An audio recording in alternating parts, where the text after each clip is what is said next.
Hey everyone, it's Jim Messina. I was proud to be President Obama's campaign manager in the election, and I think you saw tonight why all the work that you did was so important. I want to thank you for getting on tonight and for doing more than just, listening to the President's State of the Union address, but also planning to take action to support the vision and the priorities that he so articulately, laid out tonight. Many of you have gathered with friends and family and neighbors at watch parties across the country, more than 1,200 watch parties in all. It's an incredible showing of support and demonstrates the kind of grassroots army that still exists to support an agenda that will move our country forward. You all know that you built the largest grassroots organization in the history of American politics. Now we need to engage that army of 2.2 million volunteers and 3,000 staff and thousands of team members across this country to support the President's agenda and build a lasting organization that will become a force in politics for years to come. Because you're on this call, I know you understand that.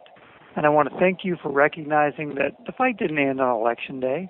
The fight's every single day to get this President's agenda passed. This network of supporters is going to affect real change on the ground throughout the country through grassroots organizing, earned media, and issue advocacy. OFA, Organizing for Action, is going to be that force. And we're going to work together to pass the pieces of legislation the President talked about tonight. Every single one of us knows that we need comprehensive immigration reform and climate change and to deal with gun violence and pass the President's jobs plan. We all can agree on that. And across the country, people are agreeing on that as well. We have to now demand that Congress pass these pieces of legislation, and that's why we're all doing this. And I'm pleased to introduce the guy that's going to steer the ship every day at OFA, John Carson, our Executive Director. John?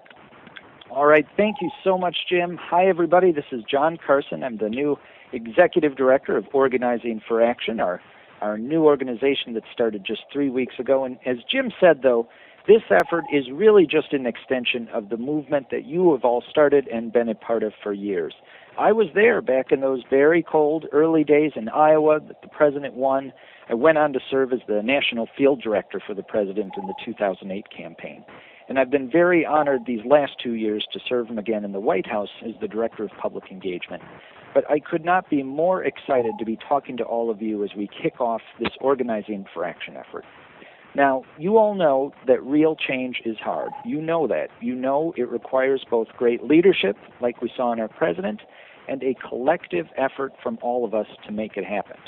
Well, you all just listened to one of the greatest, most dynamic, passionate, visionary, and committed leaders this country has seen in generations. He articulated tonight a just fantastic vision that builds on our success over the last 4 years and lays a path for a stronger, more fair, more prosperous America.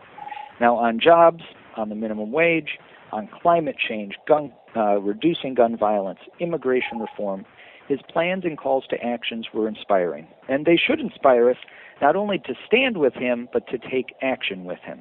On health care, for instance, we're going to have to work harder to further the great strides we've already made in passing the Affordable Care Act by enrolling millions of people this fall.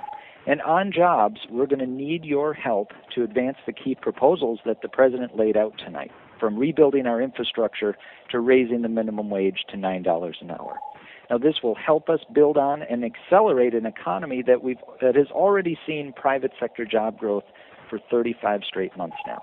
Now, this is a great, progressive, ambitious vision for America, and it can be a reality, but only if we all do it together. Now, Organizing for Action is certainly about supporting that agenda, but as you have known all along, it's always been about you. You were there for us in 2007 and 2008, again in 2012, and the successes we had in the first term. You have always been the difference between the successes we've had and failure, and our successes really has always been yours. You've never let us down, and you saw a vision tonight of an agenda that we can all rally and make a reality.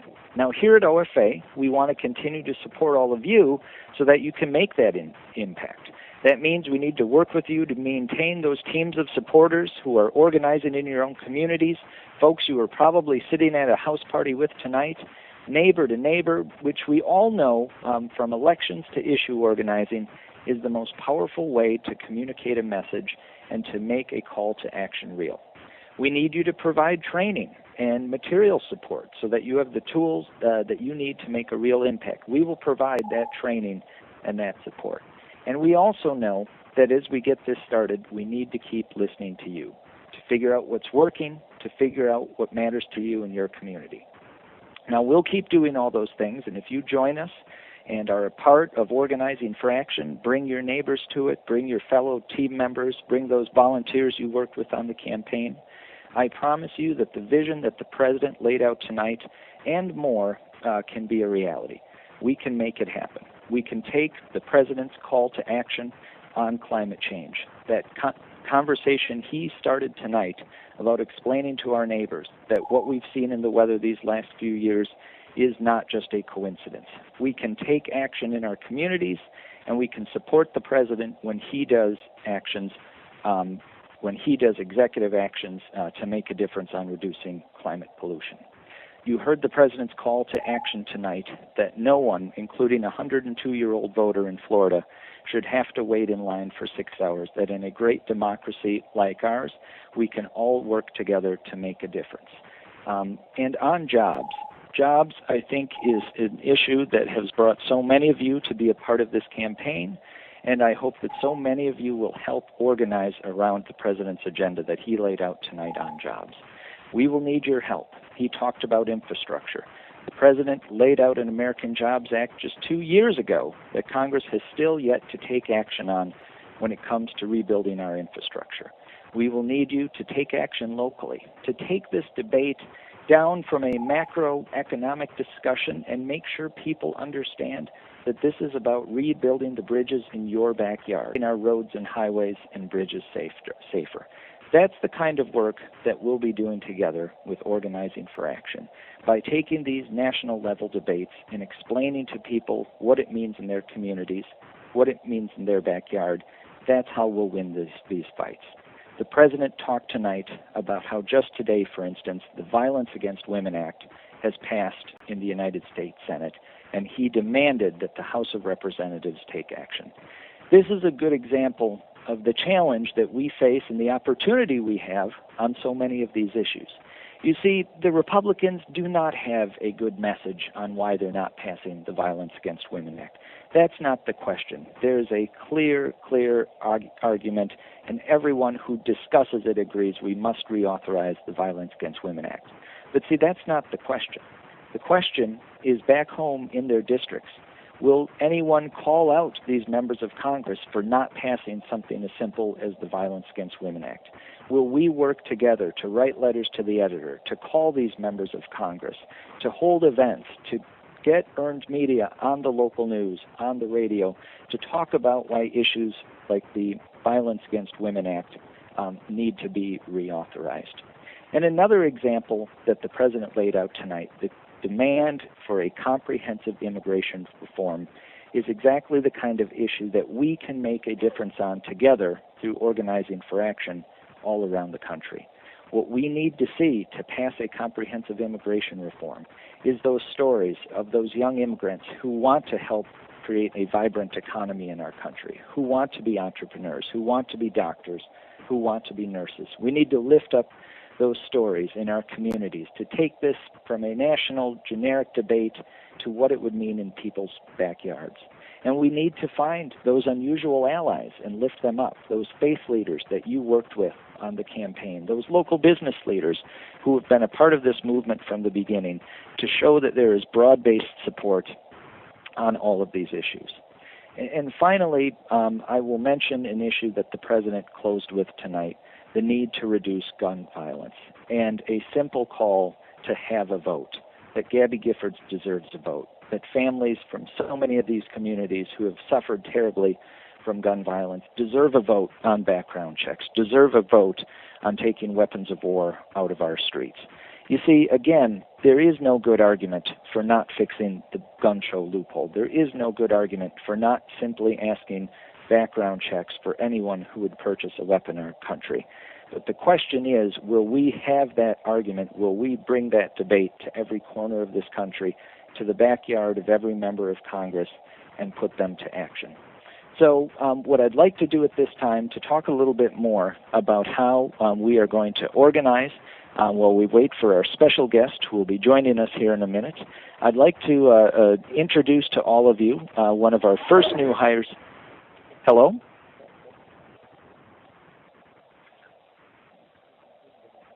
Well, we wait for our special. Hey, Mr. President! Incredible speech. You are on the phone here with thousands of your supporters from all over the country who are joining Organizing for Action, and they're ready to get busy putting that agenda into making it a reality. Well, listen. First of all, I just want to say thank you to everybody who's on the phone. I know, we got these State of the Union house parties. People are listening in their living rooms and kitchens and all over the place, and wherever you are. I just want you all to remember it's people like you who are going to help us actually realize the vision I talked about tonight. That's why you're the first phone call I'm making on the way back to the White House. Back on Election Day, I talked about how our win was a vote for action and not politics as usual. And you know me well enough to know what that means for you and what that means for me. It means that we got to get organized, and that's what Organizing for Action is about. So working together, we're going to have to make the change that we talked about, and it's going to be tough because there's going to be resistance in Congress on some of these initiatives. But this is not about me, this is about us, and our success is going to depend on how well we're working together, not just here in Washington, but all across the country. So here's what I need you guys to do. I need you to take seriously the responsibility that we were all given from this past election. Don't let the people in the room with you now or in your neighborhood become strangers. You got to work with them over the next few months. Build strong chapters in your community. Don't let the conversations you had tonight become empty words. Figure out how you guys are going to stay organized. And in fact, there's something you can do right now. If you tweet your support of my plan to create jobs and strengthen the middle class, then you can use hashtag jobs now. Hashtag jobs now. And you can make your voices heard. But we're just going to have to make some sustained efforts. And in some cases, trying to move Congress is going to require you guys to get activated. In some cases, it may just be a matter of working neighbor to neighbor to communicate things that we're doing. But we couldn't have achieved everything we've already gotten done without you. And I'm not going to be able to finish the job without you either. So I'm grateful to you guys. I appreciate everything you've done. I hope what I said tonight resonated with you. But remember that me saying it doesn't mean anything. To get it passed, to get it signed, to get it implemented, to get it done, that's going to require a big push from you guys. All right? Thank you, John. Appreciate it. Thanks so much, Mr. President. And now, everyone, I'd like to turn it over to the woman who is going to lead us in these efforts to organize around the country, our new National Organizing Director, Sarah El-Amin. Sarah, take it from here. Hello. Thank you, John, and thank you, Mr. President. What an incredible night. Lots of tears, lots of tweets, and a really incredible visit by the President. So, as John said, my name is Sarah El-Amin. And I just joined Organizing for Action as the National Organizing Director. It's my third day in this new role, but in my 6 years with the President, I've met many of the amazing people on this call along the way. So from Iowa to Idaho, Texas, Mississippi, Indiana, Colorado, Virginia, and Arizona, I have been moved by your dedication, by your willingness to open your homes to your neighbors, the commitment that drove many of you to give up hours of your busy weeks, knocking on doors or making phone calls or donating what you could. And so we're all moved by the mothers and fathers who started organizing in 2007 because they wanted a more perfect union for their children to grow up in. And we keep organizing today because we want a country where our children are safe in their schools and communities, where our children have the same opportunities no matter what neighborhood they live in. So if you are on this call, you don't watch legislation and elections happen. You craft legislation and elections. We are a country, as the President said, like no other, that has moved forward because of our beautiful spirit of volunteerism. As the President said tonight, we are citizens. Our rights are wrapped up in the rights of others. And so, we won this election together. But you are on this call because we believe together that our work didn't stop on November 6th. The President's supporters on this call are a movement. And tonight was an incredible launching point and reawakening of that movement. In 1,242 watch parties in all states in this incredible nation, 17,000 volunteers joined in living rooms and local restaurants to watch our re-elected president outline his vision. Over 133,000 of you, 133,000 of you signed up to listen to this live stream from home, and 68% of the people on this live stream said that you would volunteer. Those are pretty incredible numbers. So you watch the State of the Union together and plan specific next steps for taking action together because you are not the types of people who shake your fist at the television when you hear news that disturbs you. Like me, you are the type of people who take action when things that matter to you happen in our country. So as the President outlined in his State of the Union, a lot of things that have happened in our country recently require our action. So I'm going to outline 3 things that you can do to support the President's agenda moving forward, the incredible, inspiring agenda that he laid out in the State of the Union just now. First, help the President amplify his call to action around the Jobs Act. If you're on Twitter, if you're on Facebook, or another social media platform, post something right now about the President's jobs proposal and use the hashtag JobsNow. That's JobsNow. Second, this is something I'm incredibly excited about. Join us on Friday, February 22nd, for a National Day of Action around the prevention of gun violence. All of our heartstrings were tugged by the incredibly emotional stories that the President shared in the State of the Union tonight. Check your emails early next week for details on how you can take action in your own community to prevent gun violence. That's Friday, February 22nd. And last but not least, go to donate.barackobama.com and donate. Your donations will help us start hiring more staff to facilitate and support grassroots action, all the policy trainings we need to do, opening offices, putting ads on the air, and organizing grassroots power to help the President pass legislation around the key issues that he outlined tonight. That's donate.barackobama.com. And so I look forward to doing this together, to working with you as a facilitator and the biggest supporter of your grassroots work anywhere. I look forward to listening, sharing, and learning from you and from your collective knowledge and experience. And I look forward to passing landmark legislation together. So thank you once more. You'll hear from me a lot more via Twitter and via emails and hopefully in person soon. And yes, we can. Let's go do this.